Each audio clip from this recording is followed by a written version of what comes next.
नमस्कार प्रिय दर्शकों, आप देख रहे हैं ज्योतिष मंत्र। प्रिय दर्शकों, आज एक रक्षा मंत्र प्रयोग की चर्चा है। अनेक बार जब साधना विधान बताता हूं, तो जब मैं बोलता हूं रक्षा विधान करना है, तो अनेक लोगों के प्रश्न आते हैं कि रक्षा मंत्र कौन सा बोले।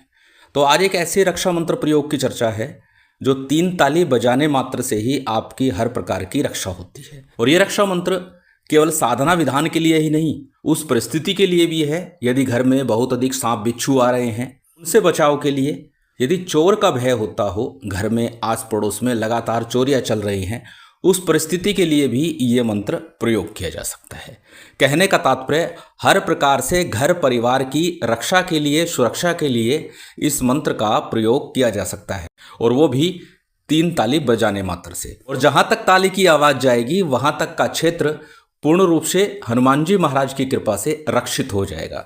श्री हनुमान जी महाराज का ये विशेष शक्तिशाली साबर मंत्र है और निश्चित हर प्रकार से आपके घर परिवार व्यापार की रक्षा करता है। जहां तक बात करें साधना विधान की, साधना विधान मात्र 1 दिन का है। किसी शुभ योग सिद्ध मुहूर्त में इसे 1 दिन सिद्ध करना है और फिर इसका आजीवन प्रयोग करना है। अत्यंत सरल विधान है, किसी प्रकार की क्लिष्टता नहीं है और प्रत्येक स्त्री पुरुष इस साधना विधान को संपन्न कर सकता है। तो चलिए अधिक विलंब न करते हुए जान लेते हैं किस प्रकार से इस साधना को संपन्न करना है। जैसे कि बताया, किसी शुभ योग सिद्ध मुहूर्त में ही इसे सिद्ध करना है। तो सबसे पहले साधना की सामग्री की बात कर लेते हैं। साधना की सामग्री नगण्य सी है, अर्थात कोई विशेष सामग्री नहीं है, सामान्य सी पूजन सामग्री जो हनुमान जी महाराज की पूजा के लिए प्रयोग की जा सके। बात यदि करें नैवेद्य की, तो लड्डू का हो, चूरमे का नैवेद्य हो, ये आप लेकर के बैठिए जब आप पूजन करेंगे। इसके अलावा सामान्य अक्षत, पुष्प, धूप, दीप, नैवेद्य जो भी आप ले सके। दीपक तेल का हो, घी का हो, कोई भी आप ले सकते हैं। अब सबसे पहले जिस दिन भी आप ये साधना आरंभ कर रहे हैं, पहले हनुमान जी महाराज के मंदिर में चले जाइए, उनसे निवेदन प्रार्थना कीजिए कि मैं ये मंत्र सिद्ध करने जा रहा हूँ, मेरा मनोरथ सिद्ध हो, सफल हो, पूर्ण हो। और ये बोल करके वहां पर एक ध्वजा लगा करके आ जाइए, यानी कि एक झंडा श्री हनुमान जी महाराज के मंदिर में आपको अर्पित करके आना है। उसके बाद में घर आकर के उत्तर या पूर्व की तरफ मुख करके प्रातःकाल, संध्या काल, रात्रि काल, किसी भी समय जब सिद्धि योग चल रहा हो, उस समय में आप इस मंत्र को सिद्ध कर सकते हैं। सबसे पहले अपने सामने चौकी अथवा पट्टे के ऊपर लाल रंग का वस्त्र बिछा करके श्री हनुमान जी महाराज का विग्रह चित्र स्थापित कर दीजिए और एक दीपक हनुमान जी महाराज के समक्ष तेल का हो, घी का हो, जैसे बताया, कोई भी प्रज्वलित कर लीजिए। शुद्धि आचमन कीजिए और शुद्धि आचमन के बाद में आपको संकल्प करना है। शुद्धि आचमन क्या है, कैसे किया जाता है, ये पूर्व में एक वीडियो में बता चुका हूँ।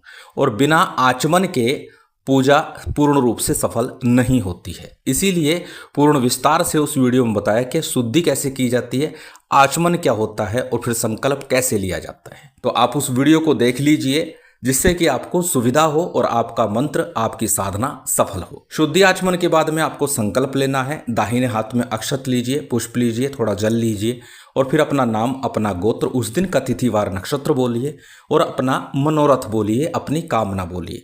तो यहाँ पर मनोरथ स्पष्ट है, घर परिवार व्यापार की रक्षा सुरक्षा हेतु मैं इस मंत्र का जप कर रहा हूँ, इस मंत्र को सिद्ध कर रहा हूँ, मेरा मनोरथ सफल हो, सिद्ध हो, पूर्ण हो। इतना कहकर अक्षत, पुष्प, जल जो संकल्प के लिए लिया वह किसी थाली प्लेट में या गणेश जी के विग्रह के सम्मुख छोड़ दीजिए।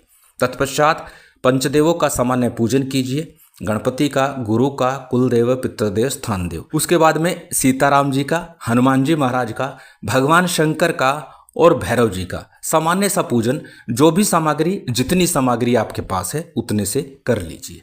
कोई विशेष पूजन विधान की आवश्यकता नहीं, जैसे अनेकों बार बता चुका हूं कि साबर मंत्रों में गुरु गणेश का वंदन करके ही साधना आरंभ की जा सकती है, परंतु सामान्य सा पूजन यदि कर सके तो श्रेष्ठ होगा। तत्पश्चात एक माला गणेश मंत्र और एक ही माला गुरु मंत्र की आपको करनी है। गणेश मंत्र के रूप में ओम गंग गणपते नमः, ओम गणेशाय नमः, ओम वक्रतुंडाय नमः, ओम विघ्नेश्वराय नमः, किसी भी एक मंत्र का आपको जप करना है, एक माला का। यदि बात करें गुरु मंत्र की, तो गुरु दीक्षा के समय मिला हुआ मंत्र गुरु मंत्र कहलाता है। उस मंत्र का आपको एक माला का जप करना है। यदि आपने गुरु धारण नहीं किया तो भगवान शिव को ही सर्वे सर्वा मानते हुए, गुरु मानते हुए उनके पंचाक्षरी मंत्र का जप कर लीजिए, ओम नमः शिवाय का।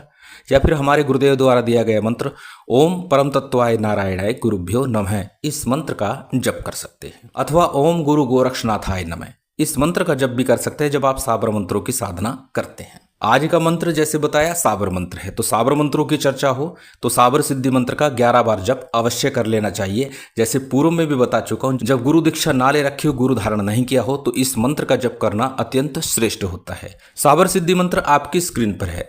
मंत्र को एक बार बोल करके बता देता हूं। गुरु सठ गुरु है वीर, गुरु साहब सुमरी बड़ी भांत, सिंगी टोरो बन कहू मन नाऊ करतार, सकल गुरु की हर भजे घट्टा पकड़ उठ जाग, चेत संहार श्री परमहंस। अत्यंत सरल ये मंत्र है और अनेक बार चर्चा कर चुका हूँ। इसका विधान भी मैं दे चुका हूँ कि शुभ योग सिद्ध मुहूर्त में इसे जप के सिद्ध कीजिए और फिर हमेशा के लिए इसका प्रयोग कर सकते हैं। प्रिय दर्शकों, इस साबर सिद्धि मंत्र के अतिरिक्त एक भगवान शिव शक्ति का मंत्र पूर्व में मैंने दिया हुआ है। उसका जप नित्य प्रति 11-21 बार यदि करते हैं तो प्रत्येक कार्य में सिद्धि मिलती है, सफलता मिलती है, चाहे वो मंत्र जाप हो, पूजा पाठ हो या फिर किसी भी प्रकार का अन्य कार्य हो। तो उस मंत्र को भी आप देख सकते हैं, निश्चित वो लाभकारी है। जब आप गणेश मंत्र, गुरु मंत्र, साबर सिद्धि मंत्र का जप पूर्ण कर ले, उसके बाद में आज का जो मूल मंत्र है इसका जप करना है। अब कितना जप करना है? 11 माला का जप करना है एक ही दिन में। यदि एक बार में आपसे संभव ना हो तो 2 बार में प्रयास कर लीजिए।